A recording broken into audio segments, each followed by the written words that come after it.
اینٹیں پختہ ہو جائیں، اب انہیں جوڑنا ہے، سیمنٹ سبسٹنس چاہیے، وہ قرآن ہے، یہ جوڑے گا تم۔ چنانچہ یہی بات حضرت شیخ الہند مولانا محمود حسن دیوبندی اسیر مالٹا نے اپنی اسیری سے رہائی پانے کے بعد واپس جب آئے ہیں تو دیوبند میں علماء کے ایک بڑے اجتماع سے خطاب کر کے کہی۔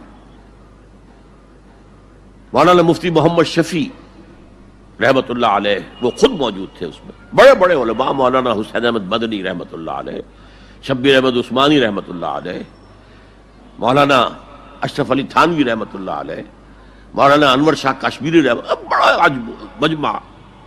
اور کہا حضرت شیخ الہند نے، ہم نے تو اپنی اسیری کے 4 سالوں کے دوران جتنا غور کیا تو ہماری اس وقت کی امت کی زبوں حالی کے 2 سبب سامنے آئے۔ مولانا مفتی شفیع لکھتے ہیں، ان کی کتاب وحدت امت کے نام سے، کہتے ہیں کہ پورا مجمع ہمہ تن گوش ہو گیا کہ یہ شیخ الشیوخ استاد العلماء عمر کے اس آخری درجے میں اس حد پر آ کر اب نیا سبق کون سا سیکھ کر آیا ہے؟ تاکہ ہمیں تو اس کے 2 سبب معلوم ہوئے، ایک ہمارا قرآن کو ترک کر دینا، لفظ نوٹ کیے، ترک کر دینا، اور دوسرا ہمارے آپس کے اختلافات۔ چنانچہ میں تو یہی فیصلہ کر کے آیا ہوں کہ اب زندگی جتنی باقی ہے 2 ہی کاموں میں لگاؤں گا، ایک تو یہ کہ ناظرہ قرآن پڑھنے کے مکتب گلی گلی کھل جائیں اور عوامی درس قرآن کے ذریعے قرآن کے پیغام اور قرآن کے حکمت سے لوگوں کو روشناس کرایا جائے۔ عوامی درس قرآن کا لفظ استعمال کر رہا ہے شیخ الہند، جنہیں میں 14ویں صدی کا مجدد اعظم سمجھتا ہوں۔ اور نمبر 2 یہ کہ آپس کے اختلافات کو ہوا نہ دی جائے۔ یہ واقعہ کوٹ کر کے مفتی محمد شفیع صاحب لکھتے ہیں کہ حضرت شیخ نے جو 2 باتیں کہیں اصل میں وہ ایک ہی ہے۔ ہمارے باہمی اختلافات بھی تو اسی وجہ سے ہیں کہ ہم نے قرآن کو ترک کر دیا ہے۔ بتائیے شیخ الہند نے کیسے ترک کیا قرآن؟ مولانا مدنی نے کیسے ترک کر دیا قرآن؟ کیا مطلب ہے اس ترک کرنے کا؟ حال تو یہ ہے کہ مولانا مدنی رحمت اللہ علیہ، حالانکہ وہ تو گرفتار نہیں ہوئے تھے، وہ تو والنٹریلی اپنے شیخ کی خدمت کے لیے گئے ہیں ساتھ، اور اس حد تک ان کی وفاداری اور ان کی خدمت گزاری کہ رمضان کا مہینہ آیا تو حضرت شیخ الہند نے حسرت کے ساتھ کہا، زندگی میں یہ پہلا رمضان ہوگا کہ تراویح میں قرآن نہیں سن سکیں گے، اس لیے کہ نہ شیخ الہند حافظ تھے، نہ مولانا مدنی حافظ تھے، اور تیسرے ان کے ساتھ ایک اور تھے، ان کا میں نام بھول رہا ہوں، وہ سرحد کے پٹھانوں میں سے تھے، کوئی حافظ نہیں تھا۔ اب آپ غور کیجئے، استاد اور اپنے شیخ کی اس حسرت کو دور کرنے کے لیے مولانا مدنی روزانہ 1 پارہ حفظ کرتے تھے اور رات کو تراویح میں سناتے تھے، روزانہ 1 پارہ۔ اور یہ انہونی بات نہیں ہے، جب ساری زندگی قرآن ہی سے شغف رہا ہے تو وہ ہے تو صحیح ذہن میں، اب صرف ان کے لنکس ملانے ہیں آپس میں، اور کیا ہے؟ اصل میں قرآن کو ترک کرنے کا مطلب کیا ہے؟ وہ اصل میں ایک اور بہت بڑے عالم دین کی بات سنیے آپ، مولانا سید انور شاہ کشمیری رحمت اللہ علیہ، جو دیوبند سے آ کر آپ کے قریب میں ڈابھیل میں انہوں نے مدرسہ قائم کیا تھا۔ وہ ایک مرتبہ قادیان میں ایک جلسہ علماء کیا کرتے تھے ہر سال رد قادیانیت کے لیے،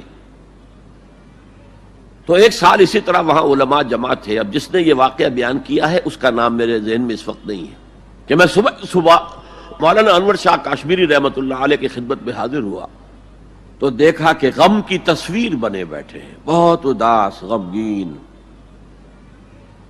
میں نے پوچھا حضرت کیا معاملہ ہے، کوئی خاص سبب ہے؟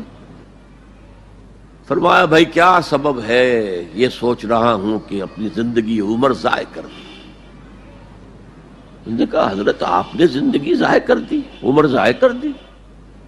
آپ نے علم، بیہقی وقت کہلاتے ہیں انور شاہ کشمیری، جیسے امام بیہقی تھے، محدث اور فقیہ دونوں اعتبارات سے بلند، تو آپ نے پڑھنے پڑھانے میں، سیکھنے سکھانے میں ساری عمر گزار دی، تو آپ کی زندگی ضائع کیسے؟ کہنے لگے ہم نے سارا زور اسی پر رکھا کہ ثابت کر دیں کہ شافعی کی رائے صحیح نہیں ہے، ہماری رائے صحیح ہے، اسی کے لیے دلائل، اسی کے لیے بحثیں، اسی کے لیے لمبی چوڑی جو ہے ہمارے ہاں نشستیں منعقد ہوئیں مدارس کے اندر. حالانکہ اللہ کے ہاں یہ ہم سے سوال نہیں ہوگا. گمراہیاں طرح طرح کی پھیل رہی ہیں اور ہم ان بحثوں میں لگے ہوئے. حالانکہ زیادہ سے زیادہ یہ کہا جا سکتا ہے کہ قول اصحابنا ثواب محتمل الخطا، اور جو قول دوسروں کا ہے وہ خطا ہے محتمل الثواب. زیادہ سے زیادہ یہ کہہ سکتے ہیں ہم کہ ہمارے جو اسلاف ہیں، ہمارے جو اساتذہ ہیں، ان کا قول صحیح ہے، اگرچہ اس کے خطا ہونے کا بھی امکان ہے. ہم یہ نہیں کہہ سکتے کہ اس کے غلط ہونے کا کوئی امکان ہی نہیں، معصوم تو وہ نہیں تھے. اور قولہم، ان کا جو ہمارے سامنے ہے مد مقابل ہے، اور وہ شافعی ہیں. اصل تو جو ٹکراؤ تھا وہ فقہ حنفی اور فقہ شافعی کے مابین تھا. ہم صرف یہ کہہ سکتے ہیں کہ ان کا یہ قول خطا ہے، غلطی ہے، اگرچہ احتمال موجود ہے کہ وہی صحیح ہو. اس کے سوا تو ہم کچھ نہیں کہہ سکتے.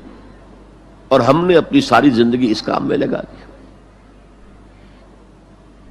لیکن میں کہہ نہیں سکتا اس پر کتنے رنج اور صدمے کا اظہار کروں کہ مجدد وقت شیخ الہند رحمۃ اللہ علیہ اور بحقی وقت مولانا انور شاہ کاشمیری رحمۃ اللہ علیہ، ان کی ان باتوں کا کوئی اثر ان کے شاگردوں نے قبول نہیں کیا.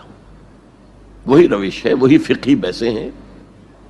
جب میں نے پاکستان میں تحریک خلافت کا آغاز کیا، کچھ احادیث بیان کی، اچھے علماء نے کہا کہ ڈاکٹر صاحب ہم نے تو یہ حدیثیں پہلی مرتبہ آپ سے سنی. یہ حدیثیں جو ہیں یہ ہیں کتاب الملاحم میں، اشراط الساعہ، علامات القیامہ، کتاب الفتن.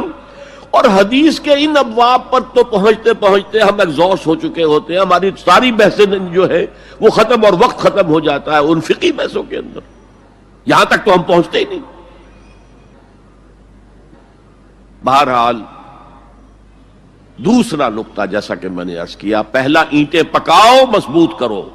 یا ایھا الذین آمنوا اتقوا اللہ حق تقاتہ ولا تموتن الا وانتم مسلمون. اور دوسرا ان کو جوڑنے کے لیے قرآن کو ایز اے سیمنٹ سبسٹنس استعمال کرو. واعتصموا بحبل اللہ جميعا ولا تفرقوا واذکروا نعمت اللہ علیکم اذ کنتم اعداء فالف بین قلوبکم فاصبحتم بنعمتہ اخوانا وکنتم علی شفا حفرۃ من النار. تم تو تباہی آگ کے گڑھے کے کنارے تک پہنچ گئے تھے، گرا چاہتے تھے. فانقذکم منہا، تو اللہ نے اس سے تمہیں نکالا ہے.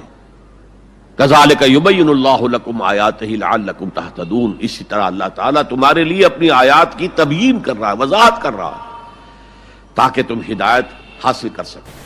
اگر ایک غیر مسلم دائرہ اسلام میں داخل ہونا چاہتا ہے تو کس فرقے یا گروپ کو اپنائے، جبکہ آج کل ہر دوسرا شخص ایک نیا گروپ بنائے ہوئے ہے جس میں آپ کی شخصیت بھی شامل ہے. ایک خاتون ہے جو سکھر سے تشریف لائی ہیں.